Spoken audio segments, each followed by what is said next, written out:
get started this morning.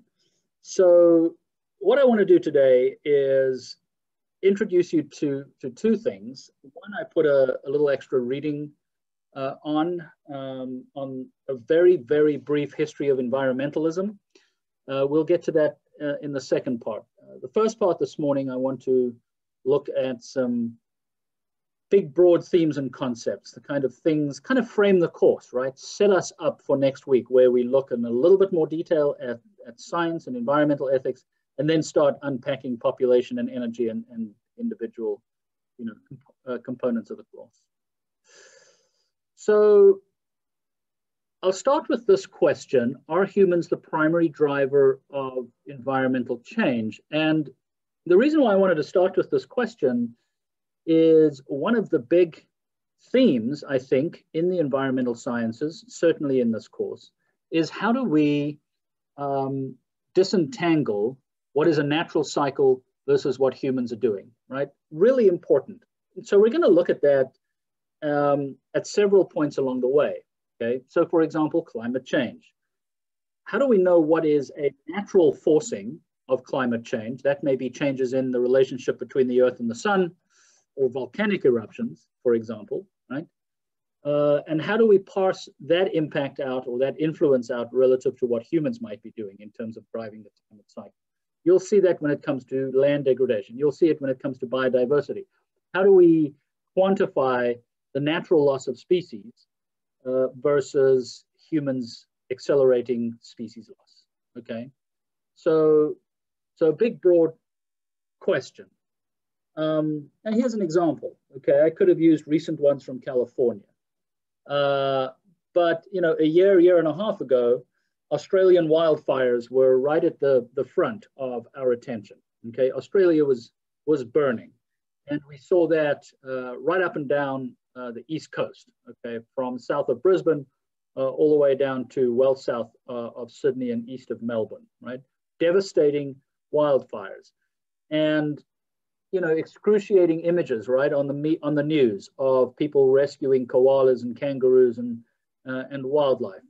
Yeah, it's tragic when people lose their property, but certainly it's even more so when you see wildlife that are dying. And I use this just here as an example of how much of these wildfires are natural, okay, lightning strikes, or how much of them are anthropogenic, either through arson, or through climate changing and becoming drier, and wildfires just simply becoming more prevalent. Okay, so that's the kind of issue that we're going to unpack in this course, everybody. And sometimes there's just not going to be really easy answers, right? But it's important to acknowledge that. So that's just sort of right off the bat to set the scene.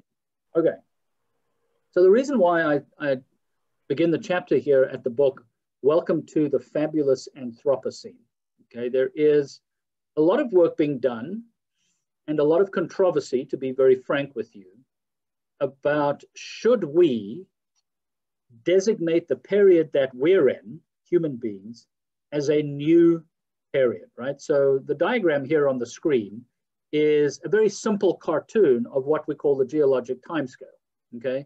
So geologists work over what we call very deep time, thousands to millions to billions of years. Honestly, it's a time scale I can't get my head around, right? Very, very long time scales, the evolution of the Earth, the evolution of species, dinosaurs, and so on. So you'll see all these terms here: Jurassic, thank you, Steven Spielberg, Oligocene, Miocene, Pleistocene, all of these geologic periods. And there is now an argument that we should be in a new one, right, called the Anthropocene. So the last period that we have is the Holocene, and you see that up here on the very top, right? And that the Holocene represents the last 10,000 years, okay? And the idea here is what we're seeing in terms of environmental change of such a scale that humans are the primary driver, and we should be calling this the Anthropocene, right? It's controversial because the geologic community argues that we shouldn't, for the most part, because we should see that in the sediment record. Environmentalists argue that humans are absolutely the primary driver and that we should be referring to this as the Anthropocene. Okay. So here's a diagram that I've developed to try and illustrate this. And so let me be really clear here, everybody. I'm not suggesting here that we need to find a moment in time where we say humans are dominating from here and everything prior to that is natural. Okay, that's not what I'm suggesting here. What I'm suggesting is that we are increasingly moving towards a state, I think, where humans are becoming, if not the principal driver, a principal driver. So what does this diagram show? So on the left here, we've got human influence on the planet, okay? There's no numbers there, right? I'm not expressing this in terms of the, you know, the amount of carbon dioxide being emitted. Just think of that as a dimensionless scale, human influence on the planet. And on the horizontal axis here, everyone, is time, right? Millions of years, 10 million years, 1 million years. It's a logarithmic scale.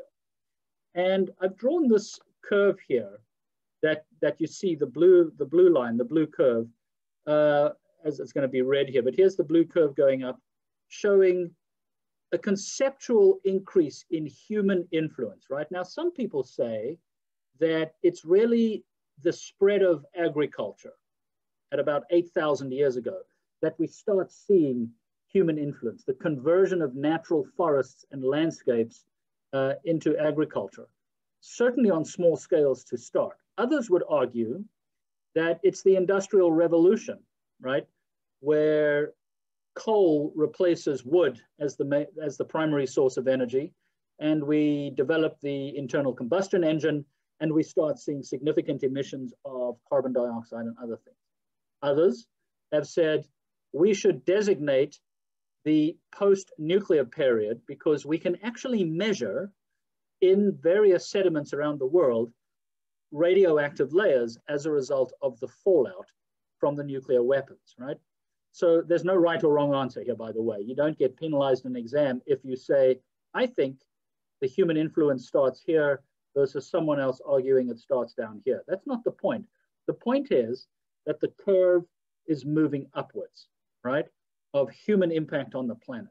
The second point is, where do we move into a region here that I've designated here as the planetary boundaries, right? In other words, how much can this Earth atmosphere take before it becomes dangerous, before we move into an era or a period where we create irreversible change, right? I just want to make sure that makes sense to everybody. So there's a lot of work being done on, so here we are, let's say this is 2020, okay? And we move to 2030, 2040, 2100, 2200, and so on, right?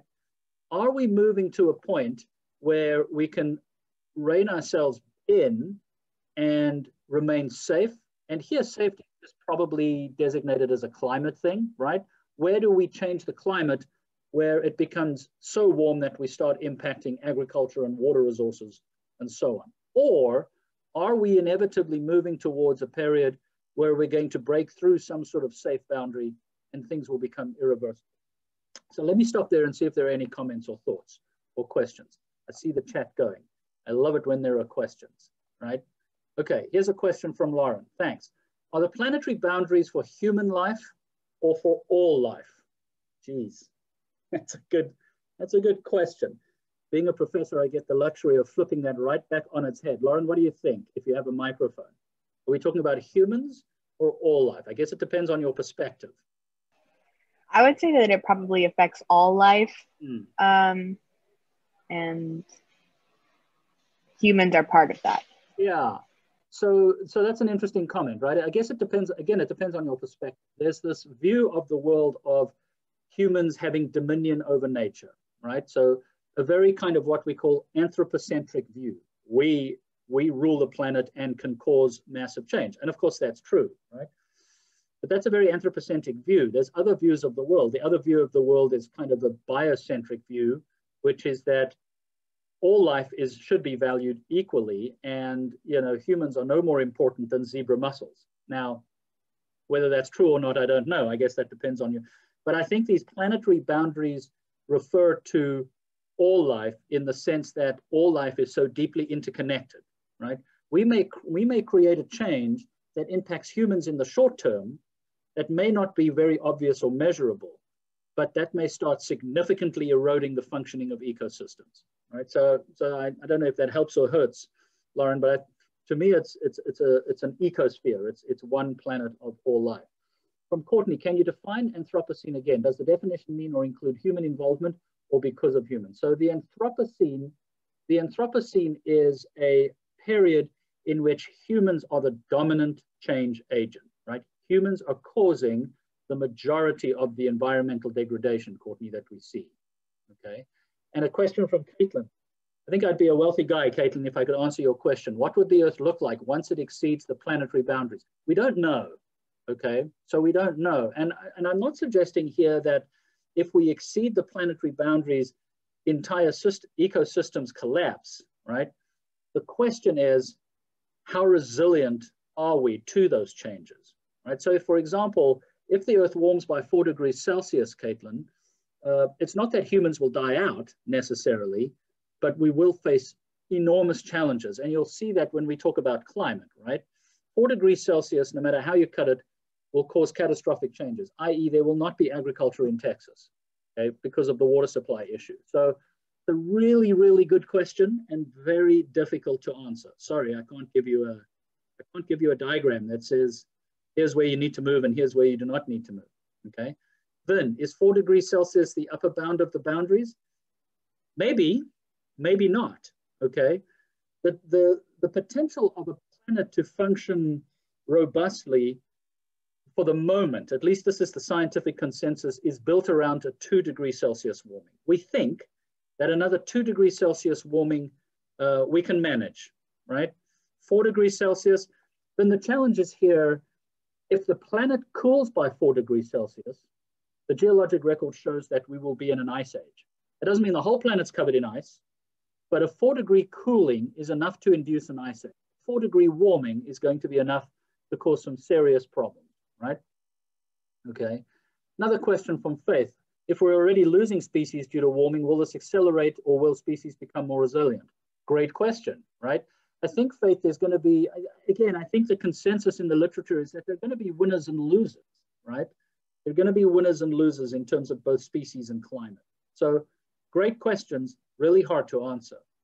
Here's what we do know, right? Let me move on. And what I'll do, I know there's lots of questions, and if we run out of time to answer the questions, I'm happy to hang around after class and answer more, right? Here's what we know.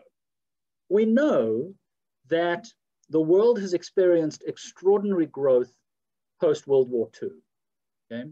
And so I refer to this is not my term, okay? I refer to this as the Great Acceleration, okay? That was a term that was coined some time ago. So what do I mean by that? So we're looking at some economic outputs, economic variables here, plotted from 1750 through to 2010, okay? So top left, you see population, you see GDP, primary energy use, water use, transportation. You could put any number of these indices of growth, right? And things begin to ramp up following the Industrial Revolution. But as we come out of the post-World War II depression and economic hardship, all of these things begin to ramp up and take off, right, following 1950. This is known as the Great Acceleration, okay? This massive ramping up of industrial output, growth in population, and all the things that came from that, right? So that's unequivocal. What this course is about, right, primarily is what are the environmental and ecological ramifications of that? And these are just some that I've put on here. And again, we could put many more. So we're looking at carbon dioxide, methane, stratospheric ozone, the surface temperature, incidentally, and don't panic if this doesn't make sense to you right now. We're going to look at this in quite a bit of detail. Shows how temperature has changed over the last 100 years. We can put ocean acidification, tropical forest loss, air pollution, and so on and so on and so on, right? The 20th century, this is the take-home message, everybody. The 20th century has been the century of enormous growth, right? Industrial development, human development. It's what societies do. It's what humans beings do. We do two things really well, right? We reproduce really well, and we always try and improve our human condition. And that has been the case certainly over the last 100 years, where we've gone from populations of 1.5 billion to 8, all right? That has implications, and that's what this course is about. For example, let's just look at this, right? We're going to come back later on and look at biodiversity, okay? So there is a group called the IUCN, the International Union for the Conservation of Nature, a non-profit group through the United Nations, and they are assessing the state of the world's species. And here's just 3 examples. Again, we're going to build this out in much more detail when we look at biodiversity. Birds, mammals, and amphibians, right? Of those species that have been assessed, and I have to be honest with you here and say that the number of species that have been assessed is small, right? We've only really assessed about 120,000 species on the planet. How many species are there? Millions, right? So there's a lot that we don't know. But what we do know is that more than 10% of all bird species are threatened, meaning populations are declining at a rate that is non-sustainable. 1/4 of all mammals. Later on in this course, I'm going to talk to you about rhinos. It's a particular passion of mine at the moment, and why that species is currently under threat. The situation for amphibians is catastrophic, right? 40% plus of amphibians are under threat. My question to you, one of the questions we're going to answer is that, would it really matter if rhinos went extinct? Would it really matter if we lost the giant panda? Would it? Would it change your life if we lost the giant panda and it went extinct? Why should we care? Laura, I think it would talk to me. Someone talk to me, yeah. I think it would mess up the ecosystem and ultimately like go into our civilization. Like it would mess up a part of our civilization. Okay, so good point. So this question of connectivity, right, to nature. Question when, let me just scroll up a second here. Question on when I say assessed, are you referring to the evaluation of whether or not a species is threatened? Yeah, that's what I'm referring to, Layla. What species have we looked at? What is the scale of the population of that species? And do we think that the population is in danger or threatened, right? So Holly, so the question here, doesn't it affect the ecosystem balance? Other comments, it's a chain reaction, ecosystem degradation. Right, so here we go. How critical are pandas to ecosystem functioning, do you think? How critical are pandas? I mean, look, they're fantastic, right? They're cute, they're cuddly, they're glamorous, they're awesome. If you've ever seen a panda, okay? They're absolutely awesome. But how fundamentally critical would a panda bear be to the functioning of an ecosystem, or a rhino for that example, okay? Some would argue not, okay? Well, ecosystems in China, because that's where they live, they eat only one particular grass, bamboo. Would those ecosystems collapse? Maybe, maybe not, right? Rhinos, for example, are important as sort of, Faith has put up here, as managers of a habitat, right? White rhinos, as we'll get to talk about, are grazers. They're basically big vacuum cleaners. They walk around the African savanna and they munch on grass, and there's other things that live on them. There's birds and ticks that live off them, and they're part, and Layla, this speaks to your comment, they're part of this integrated ecosystem, right? So yeah, Colin, wouldn't the extinction of rhinos and pandas affect the other animals that might have a mutualistic relationship with them? Yes, it would affect them. But at what point would that ecosystem collapse?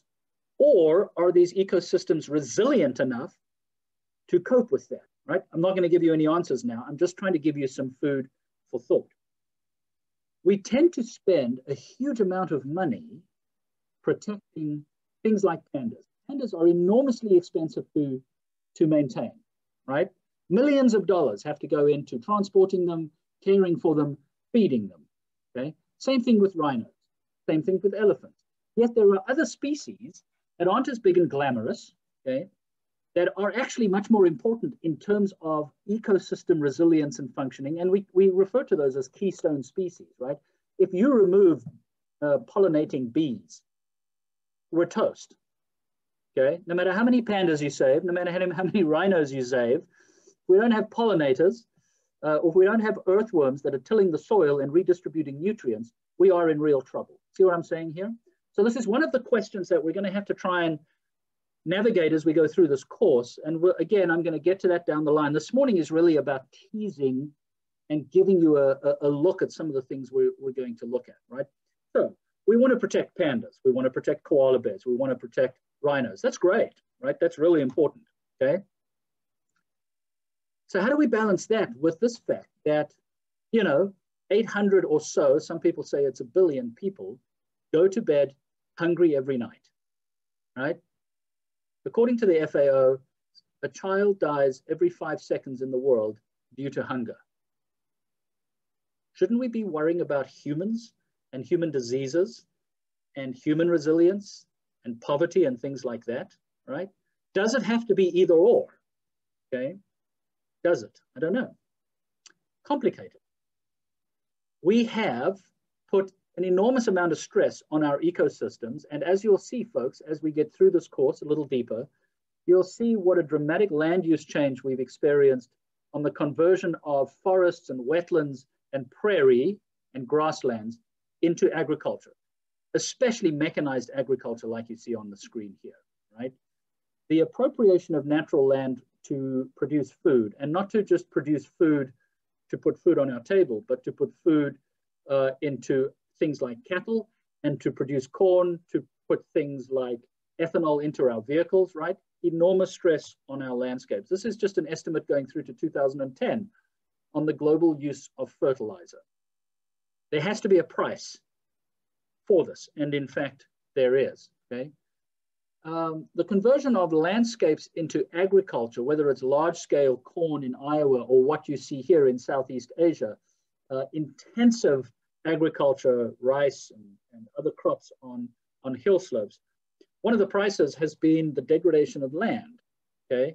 We have lost an area roughly the size of China and India combined, okay, to land degradation, chemical pollution, soil erosion, okay? We can't get that back. Okay? It's very hard to go into the ocean and scrape up all that lost soil and put it back on the farmer's fields. Now, I'm not trying to paint a dramatically gloomy picture here, but that's just a reality. We're going to explore this, right? And we're going to explore that comment that Leila made right at the outset about how does something like land degradation, how do we build that back into the connectivity to human beings and broad ecosystems? Here's another one that is a stunning one, right? 1 in 5 people on the planet do not have access to electricity. Think about that for a minute. Everything that's happening in front of us right now, Zoom, computers, lights, iPhone, DoorDash, TikTok, okay? It all depends on electricity. It all depends on energy, okay? And yet 1.5 billion people don't have it, okay? Getting that electricity to them is a massive technological challenge, a human challenge, a moral challenge, right? Of how we get electricity to people, because reliable electricity is the fundamental underpinning of societies. So that's another issue, and that's why I spend, 3 whole lectures talking about energy and electricity. And an open-ended question, right, is how do we manage the commons? The commons being not just the commons outside the Blue and Frog Fountain, I mean the global commons, right? This planet and the interconnectedness of the surface, the subsurface, the atmosphere, the water, everything. This little blue ball that we think is the only little blue ball that sustains life, or at least we have evidence of, how do we manage it, right? How do we manage it wisely? How do we manage it in our own backyard? And how do we look at the broader picture? And I'm just going to make, here's an example. And I don't make this as a political statement, because as I said at the outset, everybody, there's going to be some difficult topics that we have to be honest with in this class, right? One of the first things that happened yesterday afternoon is President Biden signed an executive order getting us to rejoin the Paris Climate Agreement, okay? to some people, that's very controversial. There are many people that think by doing that, we are going to be impacting our economy and hamstringing us.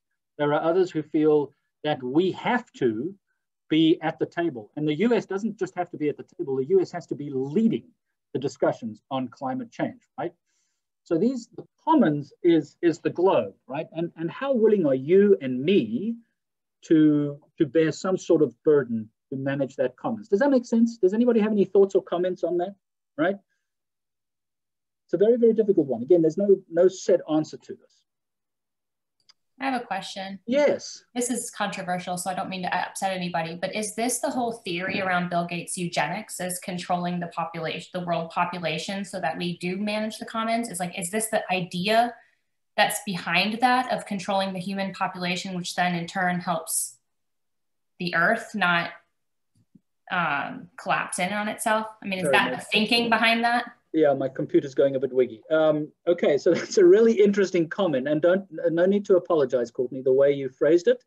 Very respectful, and I understand that.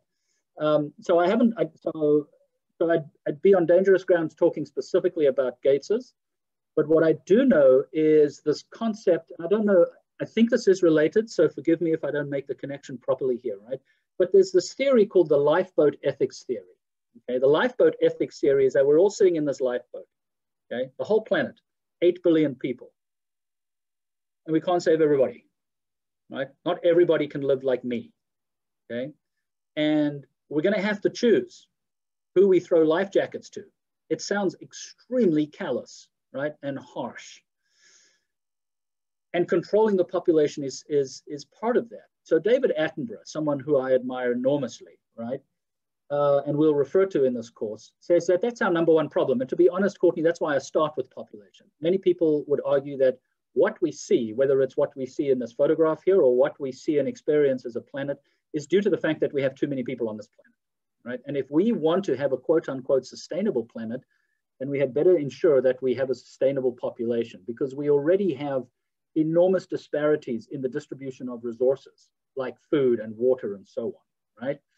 That's not answering your question, but I'm sure, my guess is the answer is yes, okay? And how do we respond to that, right?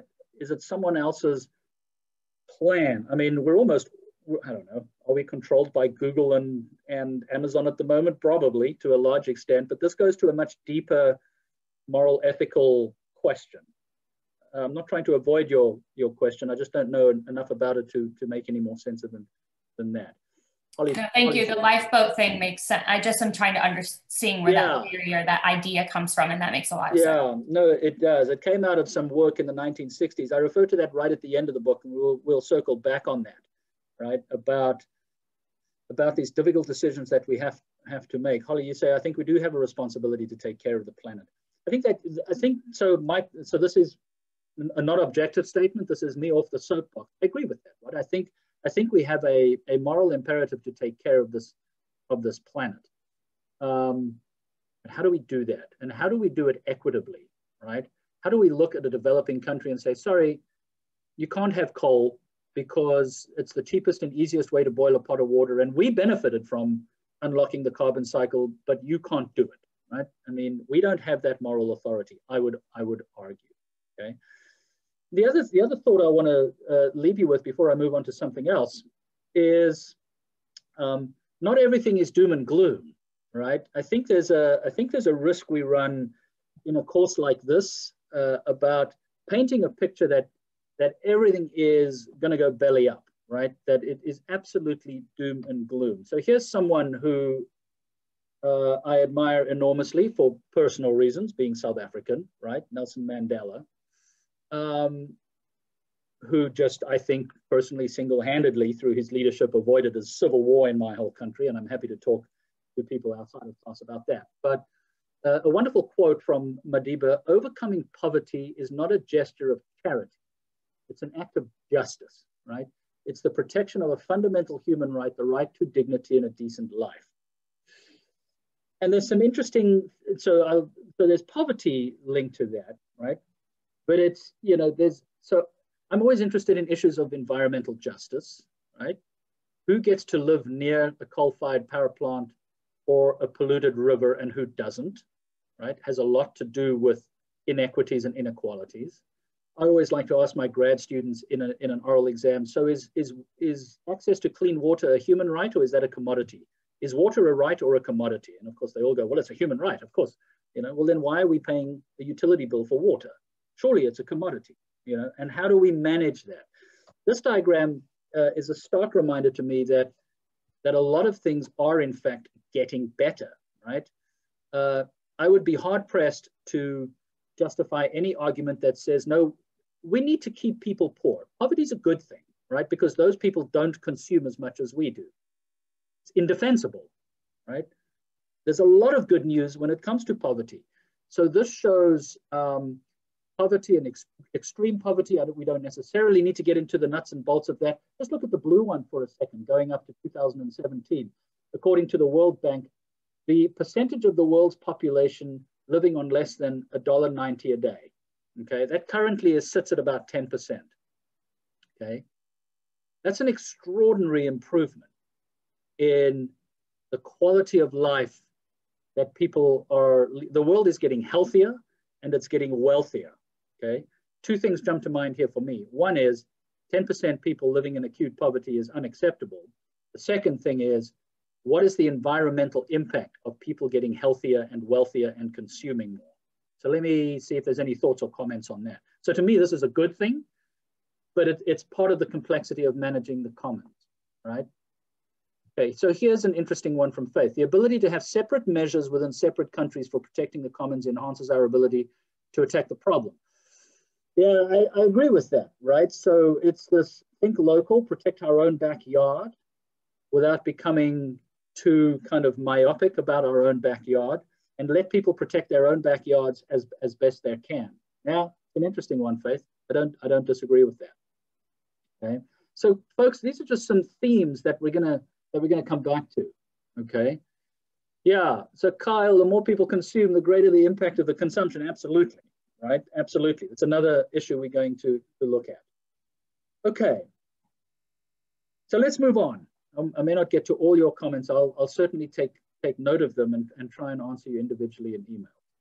All right, so that's part one. Part two is a very, very, very, very brief view of environmentalism from a US perspective.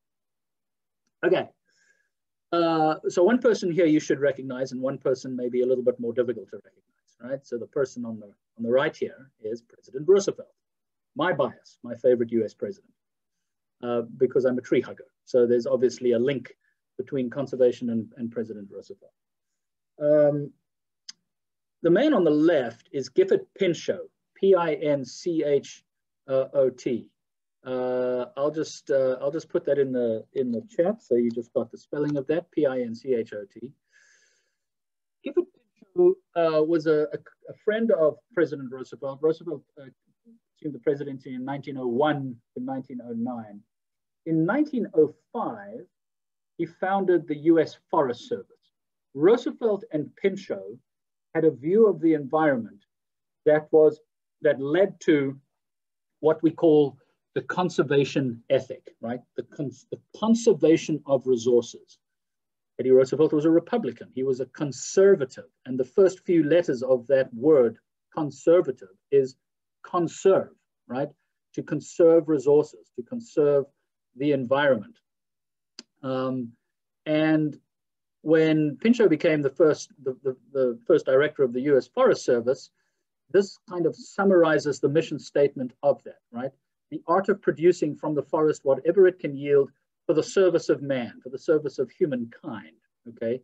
Not let's just chop down all the trees and deforest the world, but how do we use and utilize the resources? This became known as pragmatic or utilitarian conservation, right? Pragmatic or utilitarian, right? Utilitarian conservation, right?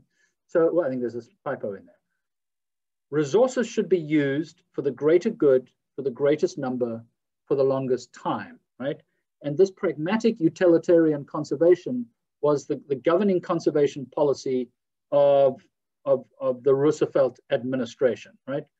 That we should harvest trees, we should harvest the wood, we should build houses, we should use it, but we should replenish it, right? And it's really interesting to see the impact of the Roosevelt administration on forest resources. So this is a look at forest reserves in the US in 1897, towards the end of the Cleveland administration. Here those are in 1908, towards the end of the Roosevelt administration, right? So a massive expansion of forest reserves, not national parks, but forest reserves, okay? So pragmatic, utilitarian conservation. The second kind of major movement then, I think, is one that is espoused by John Muir, someone you may or may not have heard of. If any of you have heard of the Sierra Club, then you may have heard of John Muir. He writes beautifully, 1,000-Mile Walk to the Gulf and so on, right? Muir was a Scot, and his family moved to the United States, to Wisconsin, when he was 10 years old. He came from a very religious family. He was a very religious man, and went through university, and sort of became known as the father of the mountains, right? He was an environmentalist, loved the outdoors, very, very spiritual guy. And he kind of wrote a lot about human impact, the impact of sheep grazing and cattle grazing on degradation of the environment, and made a trip out to California, which really changed him, right? Changed his views, especially in and around the Yosemite area and the great redwoods of California. And got together with a friend of his and decided to start, they wanted to start a club for people who were hikers. And they started the Sierra Club. He became the president of the Sierra Club, the founder and first president in 1892. The photograph here, incidentally, is a really, really important one. The photograph is taken in Yosemite, right? You can see Bridal Veil Falls in the background there. The guy on the left is Teddy Roosevelt, again. The guy on the right is John Muir. So how did those two get together? So Roosevelt was a great admirer of Muir and his writings.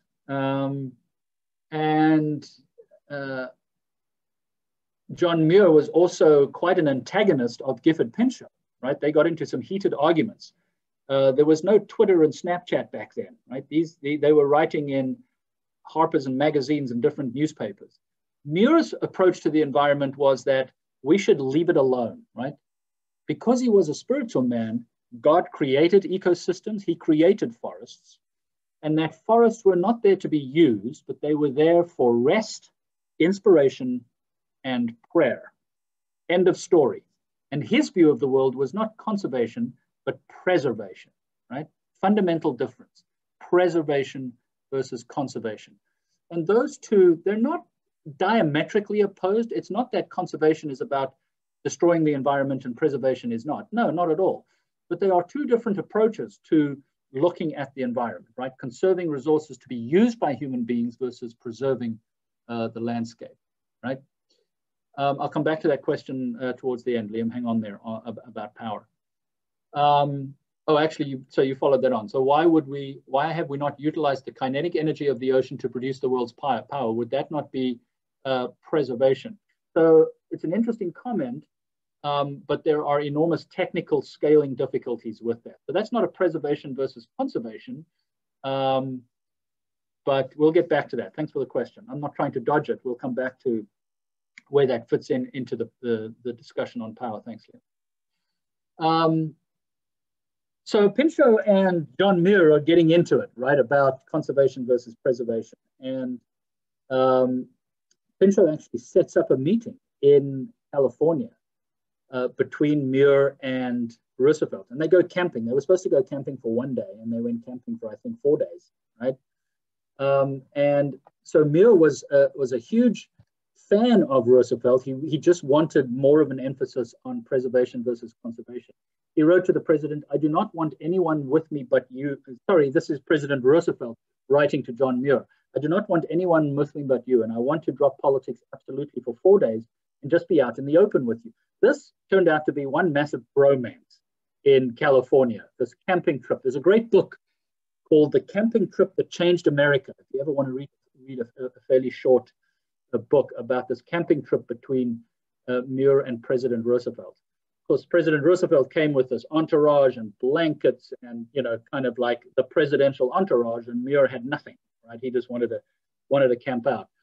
But they had this amazing relationship, these two very important people and two very different views of the environment. Muir felt that nature's object in making animals and plants might be possibly, first of all, the happiness of each of them, right? This notion of the value of life and every single organism being valued equally, okay? So I just scribbled down a quick quote. I don't have it up on a slide here, but I just want to read it to you. After this camping trip, President Roosevelt writes, "Lying out at night under those giant sequoias was like lying in a temple built by no hand of man, a temple grander than any human architect that could any possibly build." President Roosevelt to John Muir. Muir too cherished this camping trip, and he writes, "Camping with the president was a remarkable experience. I fairly fell in love with him," right? I mean, this was extraordinary between these two people. And those two views, side by side, I think developed this kind of interesting dichotomy of environmental conservation versus preservation. Incidentally, what comes out of Muir's preservation ethic is the founding of the National Park Service, right? Yosemite becoming the national park, and Glacier National Park, and Yellowstone National Park, not Yosemite, but Yellowstone becoming the first national park. So the National Park Service and the National Forest Service, right, side by side, one utilization pragmatically, one hands off. You can't go into a national park and start cutting down trees, right? It's not part of the ethic. Does that make sense to everybody? So that's kind of the thought process in the late 1800s, late 1900s, early 1900s. Then not much really happens, right? World War II, the Roaring 20s, World War I, sorry, the Roaring 20s, World War II. And then we fast forward here to this, right? Which I think is a reasonable point to say this is when modern environmentalism really starts. I don't know if any of you have read this book, Silent Spring, Rachel Carson, hugely important book in environmental sciences. Rachel Carson is a remarkable scholar.